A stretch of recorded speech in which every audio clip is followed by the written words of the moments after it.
Mas a primeira notícia que eu separei aqui, obviamente, é dos jornalistas que foram agredidos por seguranças de Maduro ontem no Palácio do Itamaraty, onde o ditador venezuelano, a convite de Luiz Inácio Lula da Silva, participou do encontro da Unasul. Nessa terça-feira houve agressão por parte de seguranças do ditador sanguinário revolucionário venezuelano Nicolás Maduro e de agentes do Gabinete de Segurança Institucional. Olha eles de novo aí, no radar da imprensa. Esse gabinete está vinculado à presidência da República. O Ministério das Relações Exteriores confirmou o episódio. Uma das jornalistas agredidas é a Denise Ortiz, da Rede Globo. Aquela Rede Globo que vocês sabem que comemorou a eleição de Luiz Inácio. De acordo com as informações do G1, um segurança do GSI desferiu um soco no peito da repórter. E agora eu já vou passar essa primeira bola para o nosso querido Bruno Musa, porque, Bruno, a gente viu ano passado aquele discurso do Bolsonaro é o grande inimigo da democracia porque agride jornalistas. E nunca houve uma agressão física no mandato inteiro do Bolsonaro por parte, seja de seus seguranças, de agentes do GSI ou até de agentes de segurança de convidados do Bolsonaro. Agora, a grande ironia de tudo isso levou um soco no peito uma jornalista e a classe entra numa espécie de euforia, mas eu vejo que é uma euforia que concomitantemente tenta mitigar a gravidade desse episódio, tirar das costas do Lula, tirar das costas de que se trata de uma visita de um ditador sanguinário. Eles dão um jeitinho de falar, nossa, que absurdo, mas o Lula não é culpado de nada. Bom, primeiro, bom dia, obrigado de novo por estar aqui. A gente está vivendo tempos que a hipocrisia chega a arregaçar, ela dói, né? Então, essa mesma rede de televisão que você falou, que a gente viu vídeos logo depois da eleição que comemorou, e vamos lá, eu acho super legítimo a pessoa ter totalmente liberdade individual. O cara não gosta do governo anterior, ele tem todo o direito dele de não gostar. Agora, não dá para se surpreender com o que está acontecendo nesse governo. Foi claramente falado, foi aberto. Como você sabe, Marco, eu acabei de voltar da Venezuela, que eu fui produzir um documentário lá. Não dá para se espantar com nada que venha de alguma coisa da Venezuela. E, consequentemente, não dá para se espantar com nada que venha do Lula, que estende um tapete vermelho para receber um presidente que tem uma recompensa de 15 milhões de dólares por parte dos Estados Unidos por diversos crimes que ele é perseguido. Então, assim, me espanta realmente ver, como você sempre fala, a classe jornalística convencional morreu.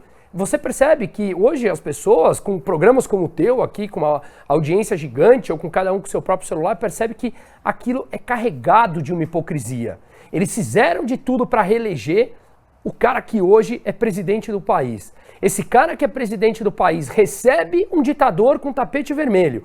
O ditador, o segurança dele agride e eles passam pano ou mencionam de uma maneira muito mais sutil do que quando, sei lá, tinham xingamentos ali na gradinha, não lembro como é que era o nome lá, o cercadinho lá.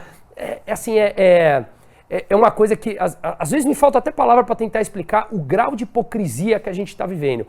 Mas eu acho que isso se traduz na liberdade de cada um de nós parar de assistir aquilo. Ontem eu assisti não lembro quem que postou um trecho da Renata Vasconcelos no Jornal Nacional falando sobre a notícia, se mostrando indignada. Me causa tamanha surpresa uma indignação de qualquer coisa vindo desse governo. Sempre estava escrito, tá óbvio. Eu acho legal, e agora eu vou aproveitar a sua deixa para postar a nossa queridíssima revolucionária marxista, leninista, trotskista, Daniela Lima, falando sobre esse episódio. A gente tem um trechinho que está circulando nas redes aí. Meu querido Folo, você consegue colocar para nós?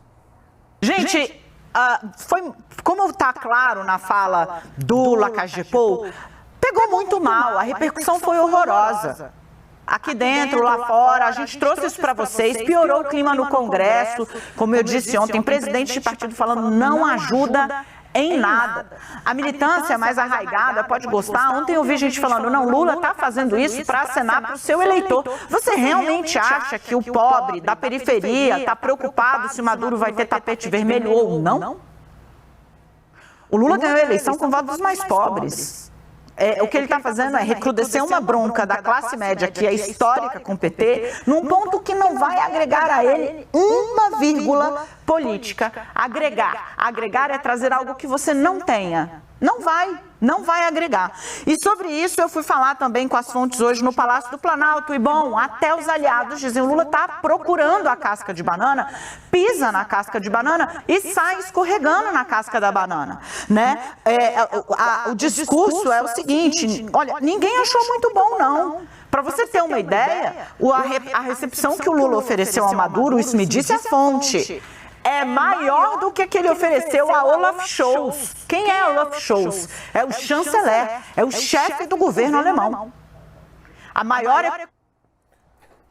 E lá vai Daniela Lima tentando fazer uma coisa muito sórdida. O Serrão, eu já vou pegar uma expressão que o Serrão aqui usou no grupo da Gazeta, que é o porcorativismo. Excelente. Nunca tinha ouvido essa. É boa, gostei? Excelente. Desculpa, Serrão, eu usei antes de você, cara.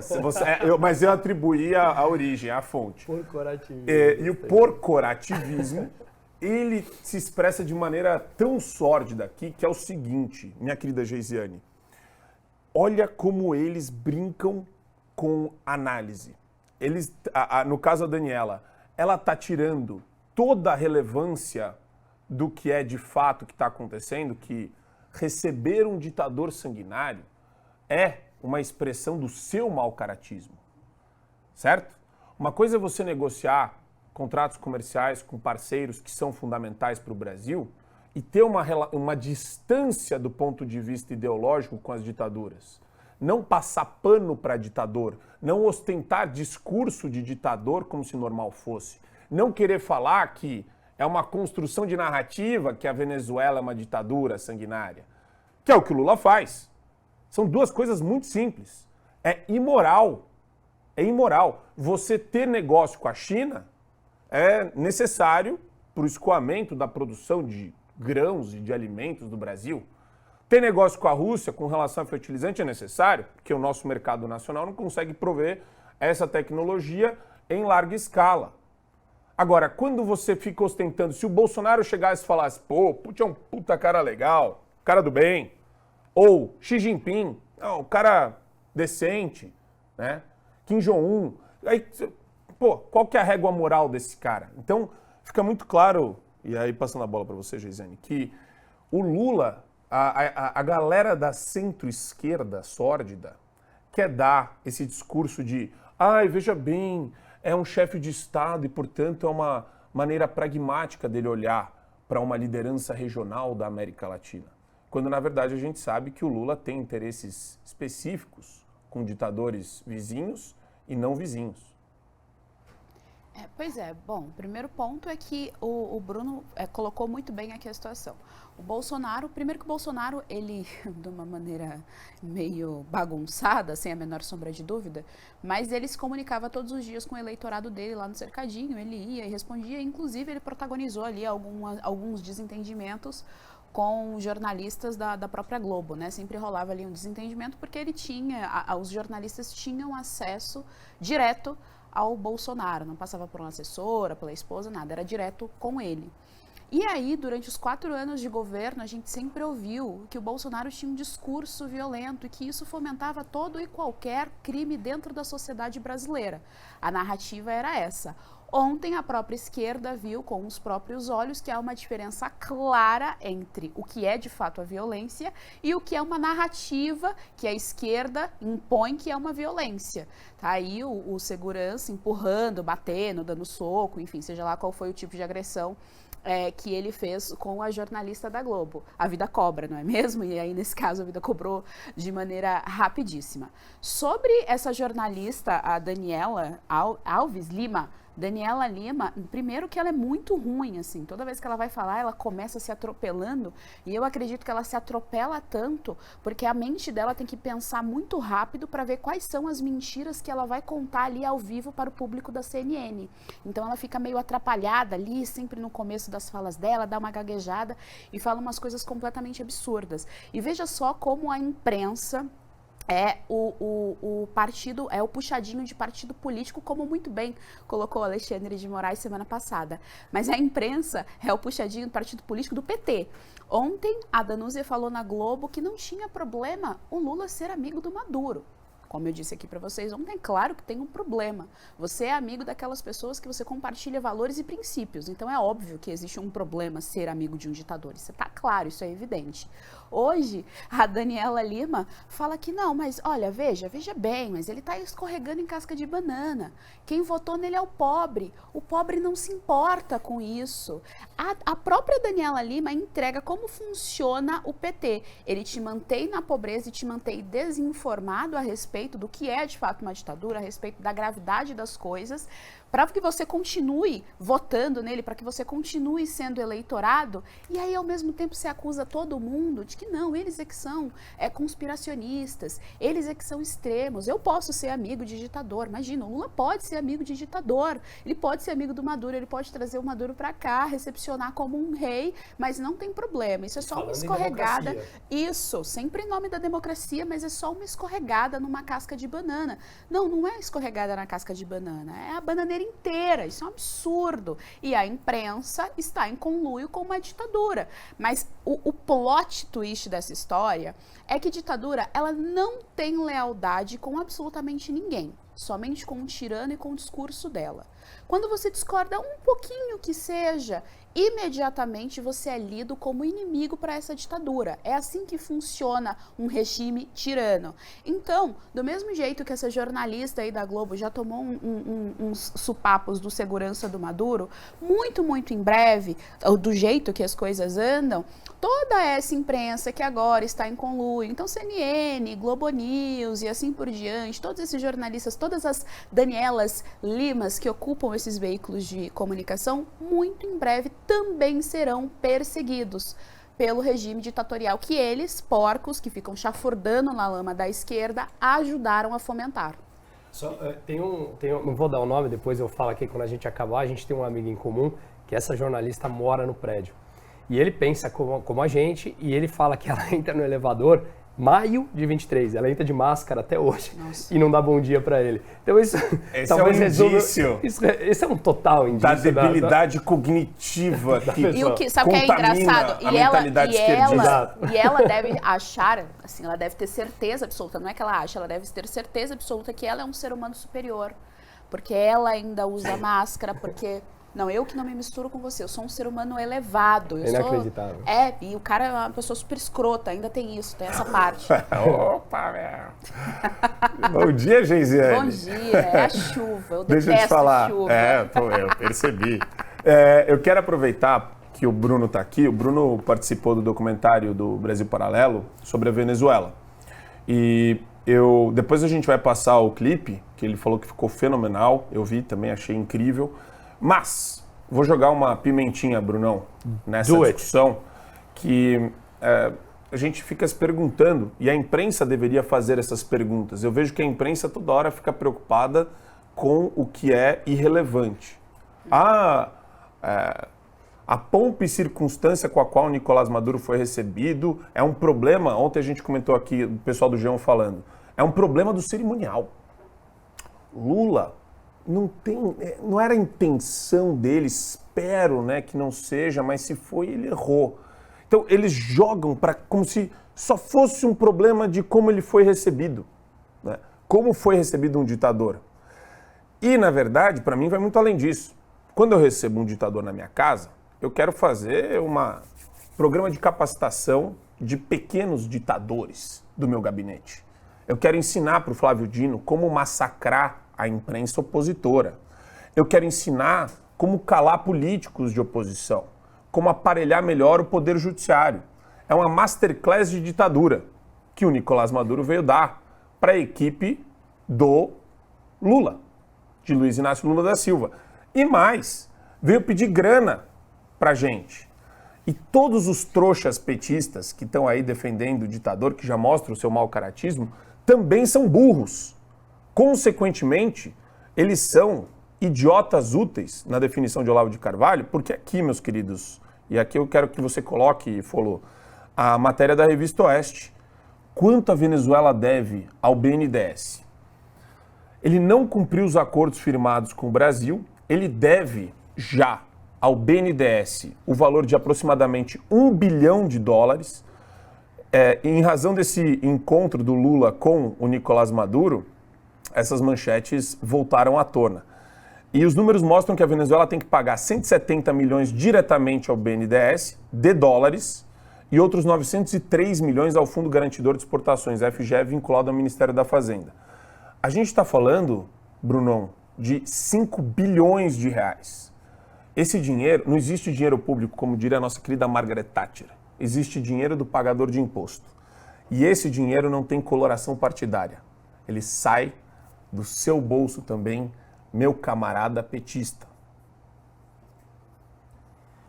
Bom, eu sou economista e tem uma palavra que eu não gosto de usar, que é contribuinte, que adoram vender essa ideia, porque quando você contribui, é coletividade, né? Eu contribuo.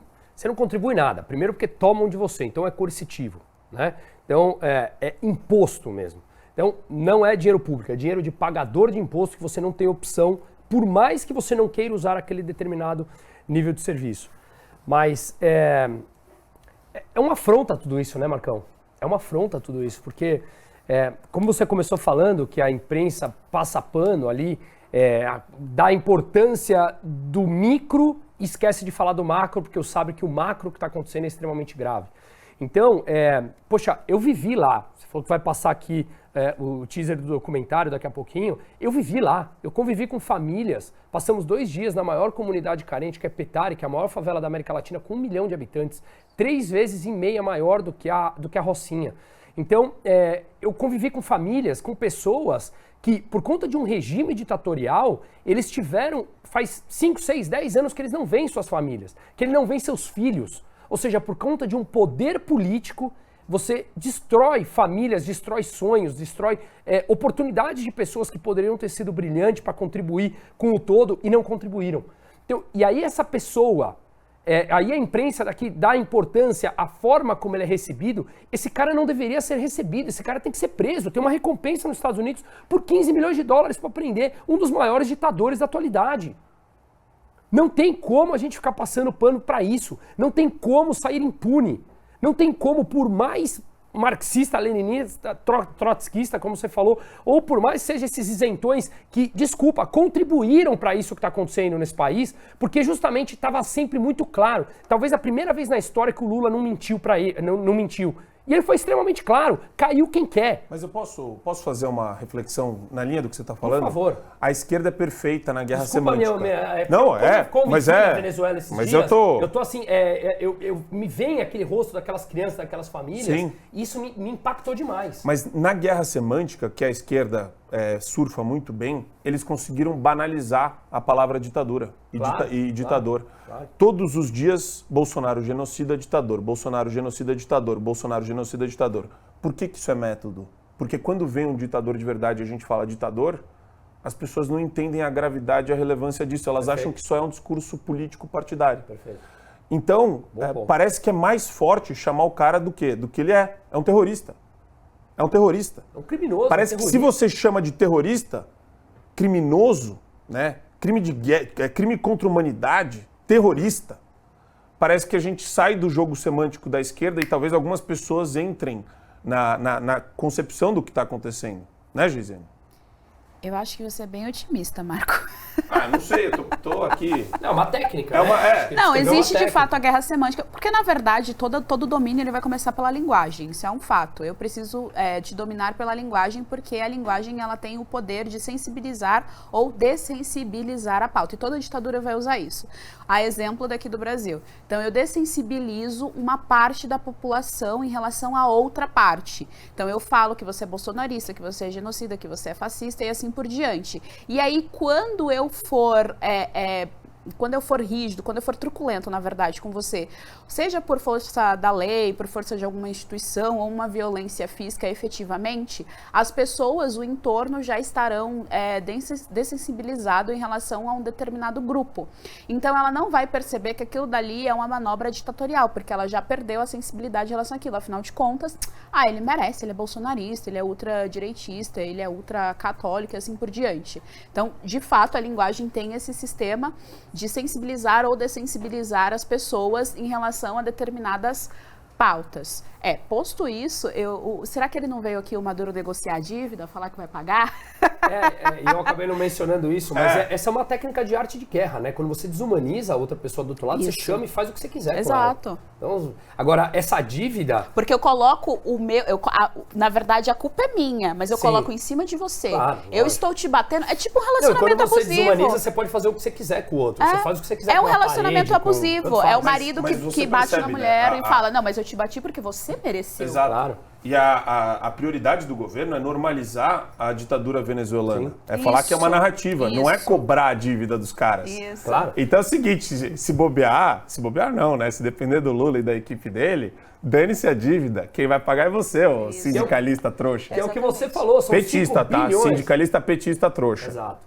Que é o que você falou, são 5 bilhões de reais. Esse governo está passando o chapéu para arrecadar moedas de 10 centavos para fechar a conta dele dentro desse arcabouço, que a gente pode falar sob o ponto de vista econômico depois, se vocês quiserem, que eles precisam aumentar a receita para poder gastar mais. E, obviamente, gastar menos não faz parte do DNA petista. Então, eles estão passando o chapéuzinho para arrecadar moeda de 10 centavos, mas eles abrem mão de 5 bilhões de reais de uma dívida de um Estado narcoterrorista, que é recebido aqui com todo abracinho, sorrisinho de orelha a orelha dele da Janja, recebendo com tapetinho vermelho, recebendo com honras e méritos. Pelo amor de Deus, gente. Pelo amor de Deus, como é que a gente normaliza uma pessoa que fala que num país desse tem democracia, quando você não tô nem falando só de presos políticos, você tem assassinatos. Eu convivi com isso. Como é que a gente normaliza esse tipo de coisa? Não dá, é revoltante o que está acontecendo. É você estender o tapete vermelho para Osama Bin Laden. Isso. É isso. É isso que tem que ficar claro no imaginário popular coletivo. Né? É normalizar o absurdo, o surreal. E a galera do PSOL faz isso muito bem. E aqui, a gente tem uma fala do presidente do Uruguai a respeito dessa tentativa de normalização, abrandamento por parte do Lula, da sua equipe, da sua comitiva, dos seus deputados, porque não é o Lula sozinho. Lembrem disso, pelo amor de Deus. Não é o Lula sozinho. É o Lula, são os professores de ensino fundamental. Ontem eu falei aqui de uma visita do pessoal do Miguel de Cervantes, dos alunos de 3º ano do ensino médio. Estudei lá minha vida inteira. Você sabe o que fizeram os coordenadores? Não. Marcaram acesso ao gabinete dos deputados do PT e do PSOL só. E depois falaram para os pais, se vocês quiserem que seus filhos falem com outros deputados, vocês estão livres para isso. Pô, eu convivo dentro do colégio ainda hoje, eu não estava sabendo disso, que eu estudei realmente minha vida inteira. Depois você me passa onde saiu essa matéria que eu vou falar lá dentro, literalmente. Veio direto das mães do colégio para mim. Cara, vou atuar nisso. Inacreditável. Vou atuar nisso e faço questão depois de te mostrar a repercussão disso. É inacreditável. Obrigado por falar. É o tipo de coisa que, passa. E passa todos os dias. E daí tem professor universitário. Foi exclusivo do PT e do PSOL. Dos outros PT não tiveram. PT e do PSOL. Dos outros não tiveram. Tanto que pediram para mim acesso a outros gabinetes por meio dos contatos que a gente tem com os deputados federais da oposição. Inacreditável. Inacreditável. Mas dentro dessa lógica de abrandamento e normalização de ditadores sanguinários, a gente tem aqui uma fala do presidente do Uruguai, meu querido Folo. Tem um vídeo. Ele separou o vídeo? Essa é a matéria. Mas a gente baixou o vídeo, não? Senão eu dou um paranauê aqui. Pode ir? Para vocês entenderem como pegou pesado, olha o que disse o presidente do Uruguai, Lacalle Pou. Ele usou o discurso dele para criticar. Falha técnica, mas tudo bem. Eles vão procurar o vídeo, mas é uma fala muito contundente do Luiz Alberto Lacalle Pou, que afirmou, sem citar o presidente Luiz Inácio Lula da Silva, ter ficado surpreso com a fala de que a ditadura da Venezuela se trata de uma narrativa. Como eu acho que não deve ter baixado o vídeo, baixou o vídeo? Já colocou? Pode ir então? Então vamos. Y yo, presidente, debo decirle que quedé sorprendido cuando se habló de lo que sucede en Venezuela es una narrativa. ya saben lo que nosotros pensamos con respecto a Venezuela y al gobierno de Venezuela. Ahora, si hay tantos grupos en el mundo que están tratando de mediar para que la democracia sea plena en Venezuela, para que se respeten los derechos humanos, para que no haya presos políticos, lo peor que podemos hacer es tapar el sol con un dedo. Pongámosle el nombre que tiene e ajudemos. Mais uma expressão de que, dentro do contexto internacional, Brunão, o Brasil, ele, na mão do Lula e da equipe dele, está se tornando um anão diplomático novamente, que busca, com alianças espúrias com ditadores. A gente não, de novo, né, a gente não pode se surpreender se o próximo ditador a visitar o Brasil seja o ditador da Nicarágua. Acho que tudo é possível nesse contexto, né, Bruno? Vamos lembrar que há pouco tempo, você que é melhor de data que eu, há pouco tempo o TSE proibiu a gente de vincular o Lula com Ortega e com Nicolás Maduro. Como é que a justiça proíbe da gente fazer esse vínculo quando ele recebe dessa maneira? Se ele recebeu, o Nicolás Maduro, qual a diferença de Nicolás Maduro para Daniel Ortega? As técnicas de um, de outro, os meios espúrios que eles usam, o nível ditatorial que eles impuseram em seus países é igual. É igual, cada um à sua maneira, cada um com a sua particularidade, mas é igual. Então, qual seria a novidade se Lula recebesse Daniel Ortega, assim como outros ditadores? Assim, não deveria ser uma surpresa.